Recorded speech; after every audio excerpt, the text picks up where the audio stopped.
शिकायतें, पति पत्नी के लिए शिक्षाप्रद कहानी। जब नई नई शादी होती है तो पति पत्नी में प्यार बहुत ज़्यादा होता है। समय के साथ प्यार कम होता जाता है और फिर एक दौर ऐसा आता है जब एक दूसरे के साथ बातचीत भी कम होती है।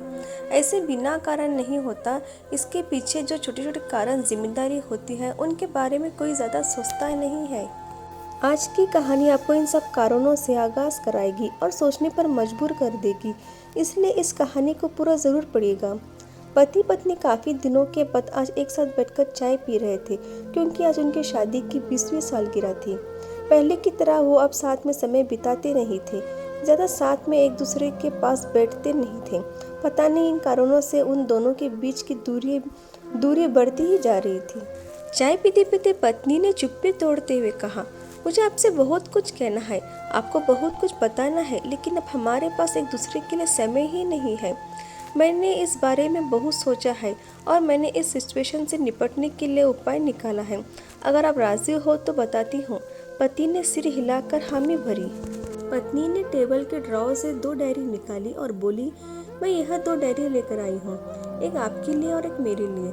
आज के बाद हम दोनों को एक दूसरे से जो भी शिकायतें होगी वो हम अपनी अपनी डायरी में लिखा करेंगे। 1 साल बाद जब हमारी 21वीं एनिवर्सरी आएगी तब हम उसे लेकर पढ़ेंगे। तब हम एक दूसरे की उन चीज़ों या आदतों के बारे में पता चलेगा जो हमें नहीं पसंद है और हम उन्हें सुधार पाएंगे या कोई उपाय कर पाएंगे। पति को भी पत्नी का आइडिया पसंद आया और उसी दिन से डायरी में लिखना शुरू हो गया।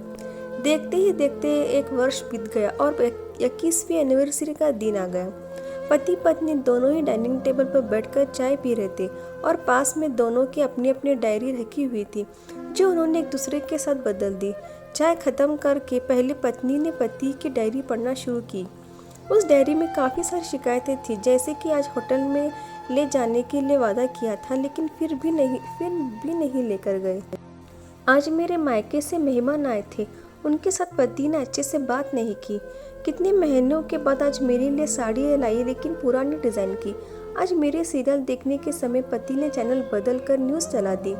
आज गीला टॉयलेट सोफे पर छोड़ दिया। ऐसे कई सारी शिकायतें थी। डायरी को पढ़ते पढ़ते पति के आंखों में आंसू आ गए। पति को काफ़ी अफसोस हुआ। वो अपनी पत्नी से बोला, मुझे इन गलतियों के बारे में एहसास ही नहीं था, लेकिन अब मैं तुमसे वादा करता हूँ कि ऐसी गलतियाँ मैं अब फिर से नहीं दोहराऊंगा। अब पत्नी ने पति की डायरी खोली। पत्नी ने डायरी के कई सारे पन्ने पलटे, लेकिन वह पूरी तरह से खाली थी। कहीं पर भी एक शब्द नहीं लिखा था। पत्नी बोली, आपने तो डायरी में कुछ लिखा ही नहीं है। पति बोला, आखिरी पन्ना देखो, मैंने उसमें उसी पर लिखा है। उस पन्ने पर लिखा था, तुमने मेरे लिए और मेरे परिवार के लिए इतने सालों में जो त्याग किया है और हम सबको जितना प्यार दिया है, उसके आगे मैं तुम्हारे खिलाफ इस डायरी में कुछ भी नहीं लिख सकता। और इससे भी ज़रूरी, मुझे कभी तुम में कोई कमी देखने की इच्छा ही नहीं हुई। ऐसा नहीं है कि तुम में कोई कमी नहीं है, लेकिन तुम्हारे प्यार, समर्पण और त्याग के आगे तुम्हारी कोई भी कमी बहुत छोटी है। मेरी अनगिनत गलतियों को नज़रअंदाज करके तुमने इस कठिन जीवन में मेरे साए की तरह साथ दिया है और हमेशा मेरे साथ खड़ी रही। तुम ही बताओ, कोई भी अपने ही साए में दोष निकाले तो निकाले कैसे। अब पत्नी की आंखें नम थी। पत्नी ने पति के हाथ से अपनी शिकायतों की डायरी ले ली और उसे जला दिया।